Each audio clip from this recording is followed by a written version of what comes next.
Nimuhumure bagaragu ba Nyagasani. Dore amasomo tuzirikanaho none kuwa kabiri cyumweru cya 32 tariki 10 Ugushyingo 2020. Isomo rya mbere niryo mwaro Paulo mutagatifu yandikiye Tito, umutwe wa 2 umurongo wa 1 kugeza kwa 8 n'umurongo wa 11 kugeza kwa 14. Nkora mutima yanjye, wowe rero ujye uvuga ibikwiranye n'inyigisho ziboneye. Abasaza nibajye birinda isindwe, biyubahe, bashyire mu gaciro, bakomere mu kwemera, mu rukundo n'ubudacogora. N'abakecuru nuko nabo bagomba kwifata nkuko bikwiriye abatagatifujwe. Birinda amazimwe no gutwarwa n'akayoga, ahubwo bajye batoza abandi ingeso nziza. Bityo bigisha abagore bakiri bato gukunda abagabo babo n'abana babo, banabatoze kwitonda, kwirinda ingeso mbi, kwita ku byingo zabo, kugwa neza no kumvira abagabo babo, kugira ngo ijambo ry'Imana bataritukisha. Ushishikaza n'abasore ngo bashyire mu gaciro. Nawe ubwawe kandi jya ubabera urugero rwiza mu byo ukora byose, haba mu nyigisho ziboneye, haba se mu kwiyubaha cyangwa mu magambo aboneye, bityo umubisha azabura ikibi yatuvugaho maze amware. Koko rero ineza y'Imana, soko y'umukiro ku bantu bose, yari igaragaje, itwigisha kureka kugomera Imana no gutwarwa n'irari ry'iyi si, kugira ngo guhera ubu ngubu tubeho turangwa n'ubwitonzi, ubutungane n'ubusabanira-Mana, mu gihe tugetegereje ya mizero mahire hamwe no kwigaragaza kwa Yezu Kristu yisesuyeho ikuzo, we Mana yacu y'igihangange, akaba n'umukiza wacu witanze kubera twebwe, kugira ngo turokore ubugome bwose, kandi uhagira umuryango ugendeye ku bukonde bwe no kugira ishyaka ryo gukora icyiza cyose. Iryo ni ijambo ry'Imana. Amagambo mu Ivanjili ntagatifu uko yanditswe na Luka, umutwe wa 17 umurongo wa 7 kugeza kwa 10. Muri icyo gihe Yesu abwira abigishwa be ati: niko se, ninde muri mwe wagira umugaragu umuhingira cyangwa akamuragirira amatungo, yataha akamubwira ati banguka uze ufungure? Ahubwo ntazamubwira ati banza ujye kuntekera, ukenyere, umpereze kugeza igihe ndangije kurya no kunywa, hanyuma nawe ubone kurya no kunywa. Mbese shebuja yashimira umugaragu we ko yarangije ibyo yari yategetswe?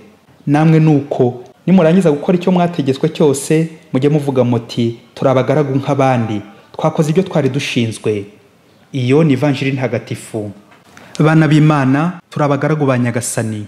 Mu isomo rya mbere Paulo mutagatifu arageza kuri Tito nk'umwigishwa we inyigisho agomba kuyoborana kiliziya yashinzwe nk'umugaragu wa Nyagasani, bityo ikoraniro rye rikagororokera Imana mu mico myiza no mu myifatire myiza igomba kuranga abantu b'ingeri zose, abasaza, abakecuru, abashinze ingo, abasore n'inkumi, buri wese ahari agakora cyane kandi neza nk'utegereje shebuja mukuru Yezu Kristu, mbese bakabaho nk'abantu b'Imana mu iyobokamana rikwiye.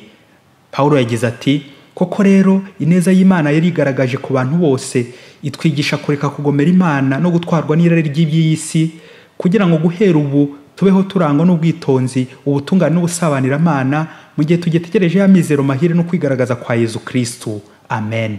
Ni kangahe inyangira ubunebwe maze sinite ku byo nshinzwe, naba nanagejeje kubitunganya ngashaka ko banshimira bampa igihembo, bikarangira nshatse gufata umwanya wa databuja ngo mwibutse ko agomba kumpemba no kunshimira, mbese nkiyemera ibyo nagezeho nkibwira ko ari njye wabyishoboje.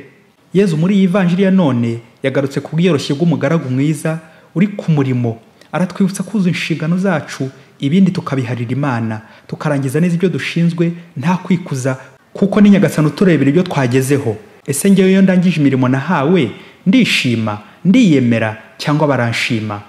Ese mbajije Imana nawe yambwira ko yanshimye, cyangwa ninjye ubwanjye n'abambari banjye twishima gusa tukanishimisha? Yezu ati: namwe rero nimurangiza gukora icyo mwategetswe cyose, mujye muvuga muti turi abagaragu nk'abandi, twakoze icyo twari dushinzwe. Amen. Ni nka rya koraniro ry'abayoboke Imana bari bamaze guhimbaza igitambo cya misa, no kubashimira padiri ko yigomwa imirimo ye akemera kuza kubaturira igitambo cya misa. Ese ye uyu mupadiri amashyi bamuhaye ni ngombwa koko? Mu mirimo 3 y'umupadiri harimo kwigisha no gutagatifuza. Iyi mirimo niyo imugize. Kuba rero yaza gutagatifuza imbaga ashinzwe, ntiyabyiratana ngo n'umwanya yigomwe. Iyi Ivanjili ya none ntago ari ugukuraho umugenzo mwiza wa gipfura wo gushima ibyakozwe neza ndetse no kugaya ibyakozwe nabi. Oya, ni ngombwa gushimira, ariko icy'ingenzi ni ugucunga niba uko wibwiye ko wakoze neza abantu bakagushima, niba n'Imana ariko yabibonye. Mbese nubwo haranira gushimwa n'Imana aho gushimwa n'abantu. Umunyarwanda yise umwana we ati reka ivuge. Muvandimwe ntukivuge, reka Imana ikuvuge, aba ariyo igushima yonyine. hari amagambo abiri dushobora kwitiranya bikarangira tudakoze neza nk'abagaragu beza. Ni devoir et droit, inshingano n'uburenganzira. Inshingano, devoir, ibyo tugomba abandi n'ibyo dutegetswe gukora tukabitunganya. Naho droit, uburenganzira, ni ukumenya ko uburenganzira bwanjye butangira aho bwa mugenzi wanjye burangirira. Ibyo abandi batugomba, akenshi hari ubwo dusaba ibyo batugomba tukibagirwa gutanga ibyo tugomba abandi.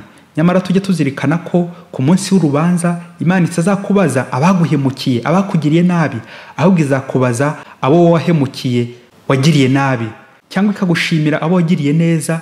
Naho abakugiriye neza abo nawe Imana irabazi, wikwirwa ubyivangamo. Nuko rero duherera mu guca imanza tugacunga ibyo abandi batuje neza, ibyo bataduhaye, ibyo batadukoreye, ibyo bibagiye kudukorera, aho kureba ibyo twebwe tutakoreye abandi.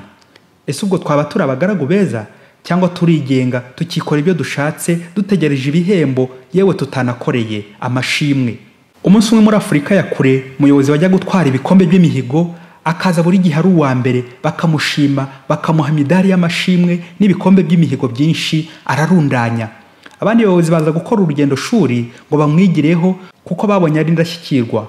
Wa muyobozi abimenye ko baje mu rugendo shuri kumusura, afata abantu bose b'abakene bambaye nabi, abarwaye amavunja, abana barwaye bwaki, abataye ishuri, abantu babayeho nabi bose, nuko arabakusanya abashyira mu cyumba cyiza, mu nzu nziza ngo babe bayireba. Hanyuma maze kubafungiramo, abandi baza gutambagira akarere, basanga ko nta munyamwanda ukiharangwa, hose na bose bafite isuku mu iterambere. Nuko bakomeza kumushima ngo ni indashyikirwa. Nuko mu gusoza mbere yo gutaha bati, n'iriya nzu nziza y'akataraboneka yabahesheje ibikombe tukayigeramo nayo. Abayobozi bageze muri ya nzu bariheba cyane, ntibishoboka rwose ko ahangaha ariho mwahishaho mwanze kwitaho. Nuko abayobozi bakuru baramurakarira bati, ibikombe byose watwaye ukabigarura. Ntiwahora uba uwa mbere hakiri abakirwara amavunja, hakiri abanyamwanda nk'abo mwafungiranye. Ni byiza ko uje neza, raporo turabyibonera. Ngiye bya bikombe byawe noneho turabibonye muri iyi nzu. Mwagize se ngo wa muyobozi ntiyahise asezererwa muri ako kanya, bikarangira na bya bikombe byose yatwaye abigaruye, bagahita banamufunga ngo agarure amashimwe yose yasaruje? Bayobozi, mujye muva mu biro mugere kuri terrain mumenye amakuru yizewe. Babyeyi, ngira ibyo ya tekinika rizadukoraho, kwerekana nyuma heza ngo twitwaye neza, twakoze neza ibigaragara muri raporo, nyamara abo dushinzwe barashize n'inzara n'umwanda. Nutwo bampaye ngo ntubagezeho mu iterambere ngatwirira, ngasiga no kurwana no gutekinika raporo. Babyeyi, nta mukristo wo gutekinika, nta mukristo wo gutanga raporo y'abaringa, nta mukristo wo gukorera abandi nabi no kubahemukira, nta muyobozi wo gushimwa n'abamukuriye gusa ariko Imana ikakugaya. Ese aho gukora nabi ariko abo hejuru bakanshima, cyangwa aho gukora neza duke twineza dutarimo amanyanga, hejuru bakabanangaya ngo ndi umunebwe? Muyobozi, wahitamo iki? Wahitamo nkore nshimwe, nkore mpabwe, cyangwa nkore ntange, nitangira abandi? Kuki dushaka guhabwa gusa ariko igihe cyo gutanga tukihisha? Nka ya korari yigeze kuririmba neza misa, bategereje ko padiri aza kubashima ubuhangange bwabo. Nuko padiri amaze kubaha umugisha bati, padi, koko niho nabonye ko twari twambaye neza uniforme nshyashya, n'ukuntu twitanze twaraye amajoro duteguriye imisa, ukaba utanigeze unabikomozaho. Burya mubyeyi, nugira Imana ukagira icyiza ukora ntihagire ukimenya, ahubwo gigakomeza kivugira. Iyo ni imigisha isendereye, uzishima unezerwe kuko Imana yabibonye. Mu rurimi rw'Igifaransa, ku muntu ushaka kwiha Imana cyangwa ushaka gukorera Imana agomba kuba yujuje byibuze 3S zihamagara izindi 3S: sagesse, santé, sainteté, ubwenge, ubuzima buzira umuze n'ubutungane, gusenga. Ukuza neza izo S eshatu kugira ngo witego neza kuzakora Nyagasani, uza neza inshingano nk'umugaragu wa Nyagasani mu butumwa muri za S zindi eshatu: serviteur, seigneur, service. Être serviteur du Seigneur dans son service. Nuko rero bakristo, aho turi mu byo dukora, mu byo tuvuga, twuze neza inshingano zacu, tudaharanira gushimwa n'abantu cyangwa kwiyemera ku bandi, ahubwo duharanire gushimwa na Nyagasani. Je suis serviteur du Seigneur dans son service. Uhora uvuga uti ndi umugaragu wa Nyagasani mu murimo we, niwe nkorera, niwe uzanshima, niwe uzampemba, kabone n'ubwo nta n'undi wabibona. Ntukabe nkore mpabwe, ahubwo nkore ntange. Humura, Yezu warakuruziye. Padiri Masumbuko Ladislas wa Diocese ya Cyangugu.